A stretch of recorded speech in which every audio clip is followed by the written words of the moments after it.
Hey guys, thanks so much for the questions that are coming our way. I'm going to keep working on trying to answer them as I can.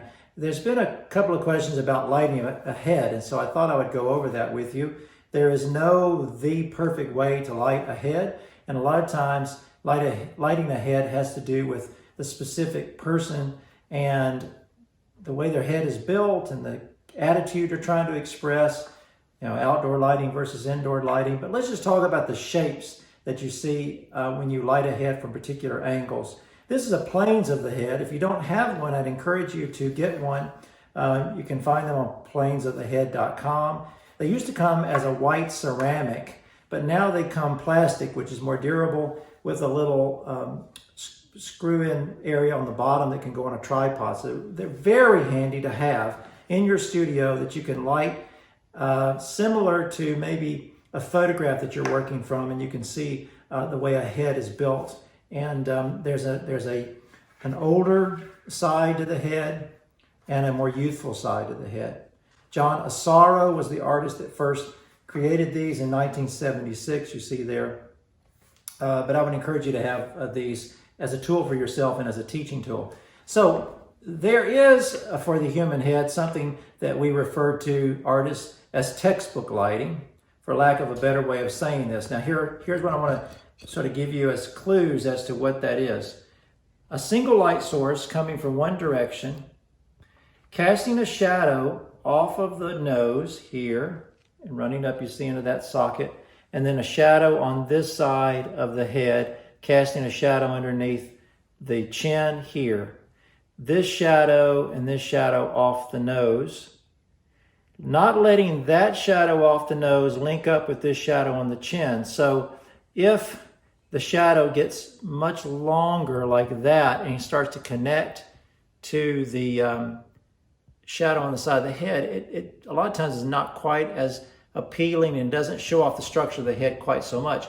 But if you will let that shadow, cast shadow, have a break in the light right here between the shadow off the side of the head and the shadow off the nose, have a little light or a mid-tone break right there. It's better than when that shadow links up with that jaw or side of the head shadow. So in textbook lighting, it's a simple cast shadow off the nose. The cast shadow is sort of downward in its projection, sort of downward. It's not to the side, it's sort of downward, and doesn't link up with the shadow on this side of the head. You can also see this nice shadow underneath the chin, and that really pushes that head out from the neck.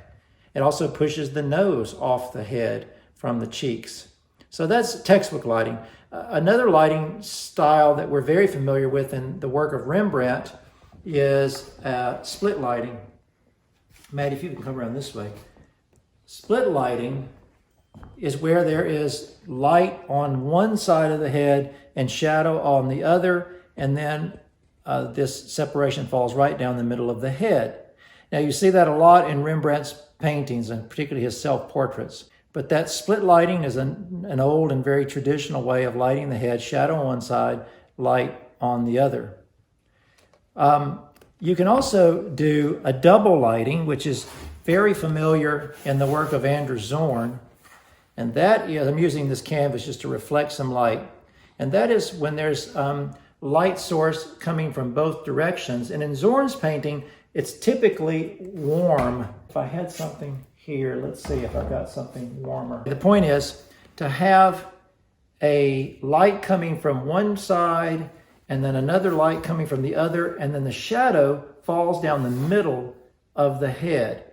And that is, again, very common in the work of Andrew Zorn, and it's fun to do, particularly if the light source is cool on one side and warm on the other. I know how we can do this. I'll adjust that warmer. And so there we go. So like a warm light coming from one direction, and then a cooler reflected light from the other, and then that cast shadow down the sort of middle of the head. That's another lighting style. Another great and interesting lighting technique is stage lighting, which is familiar in El Jaleo by Sargent and other artists, but the dramatic effect of stage lighting, which is the light coming from underneath. And really fun to paint, challenging to paint. There's a great portrait of Joseph Jefferson at the Players Club in New York, which I don't think I have a photograph of, but it's stage lit like this. Sargent painted it, Joseph Jefferson, but not in a dramatic way like that. But anyway, stage lighting is another. And another is directly overhead, which is familiar in the work of Velázquez. And it is when you have this light, like a skylight, that comes directly overhead from the person you're painting, and you get this cast shadow. I think, Maddie, if I could see in the mirror what I've got here. Yeah, you get this cast shadow that comes down from the nose, and it has the shape a little bit of a butterfly's wings and the body of the butterfly. You'll see this in, I think that Pope Innocent, what number, I can't remember his number, but was painted by Velázquez, has this type of lighting. He used it a lot, probably because he had a skylight, but I'm not quite sure why, but he used it a lot. So you might think about that lighting where it's directly overhead and that sort of butterfly. There's a good view of a split lighting that you see so much in Rembrandt's work. So I would encourage you to experiment with these types of lighting on each person that you're painting, because you never know what's best for the structure of that head. I thought I would show you a couple of things. This is a very brief sketch by Ray Kinsler, which is clearly got that sort of textbook lighting I talked about, with the cast shadow off of the nose, shadow on that side of the head. This is from the light side, painting someone from the light side, but still, there's that cast shadow, there's the shadow. You see, it's not linking up quite with the shadow. There's a little bit of a transitional light in between. It just never is. And I have a fairly large, generous nose, and the shadow on my nose, because I have a bigger nose, the shadow on my nose can get very long quickly. So, there's an example of, based on what size the nose of your sitter, you might have to play with the light at different angles to make it more appealing. But this is a nice sort of quick, brief sketch of Kinsler. We see that. Here's a finished portrait of Clay Whitelaw. It's on loan to me right now because we're doing some videos of edges. But this is painted by Ray Kinsler 20 years ago or so of Clay Whitelaw. And you see, again, it's that textbook lighting, cast shadow off the nose, cast shadow on the side of the head. That shadow does not get so long that it links up with the shadow on the mouth or on the jaw. And another example of that lighting.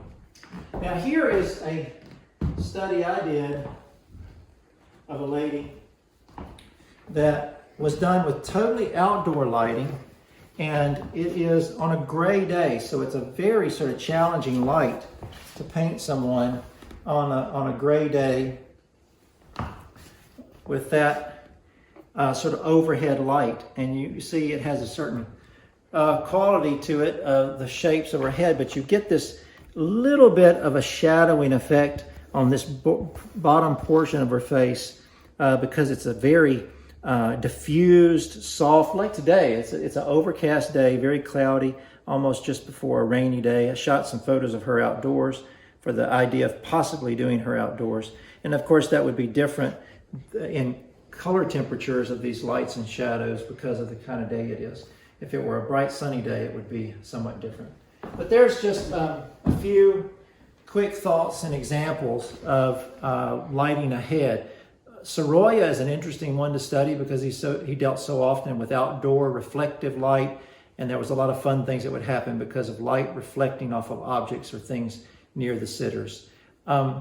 Let me know if you have any more questions about that. Experiment with lighting heads in different ways, and I think you'll find that there's as many varieties of ways to light a head as there are subjects of your pictures. So there's some thoughts on how you might light the head in different ways.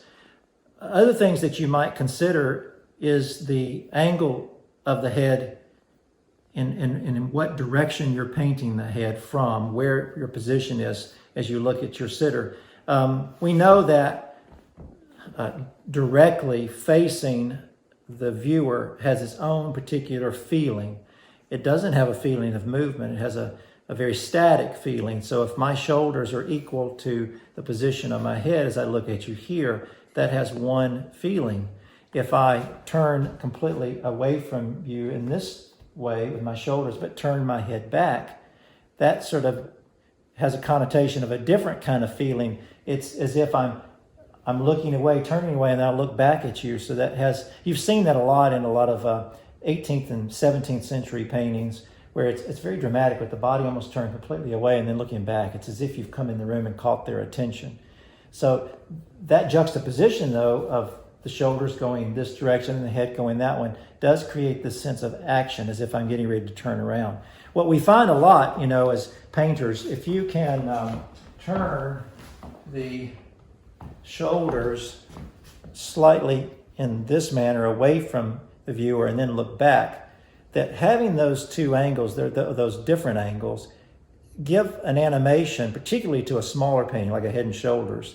So turning the head this way and the shoulders that way, turning the head this way and the shoulders that way help.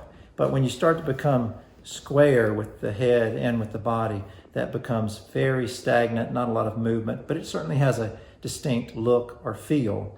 But more often than not, play with turning the angle of the shoulders to the head in different ways. So instead of the head coming, so if I'm going to look this way, I might turn the shoulders towards you and then look away. Or I might turn the shoulders this way and look toward you. So you're just looking for variety.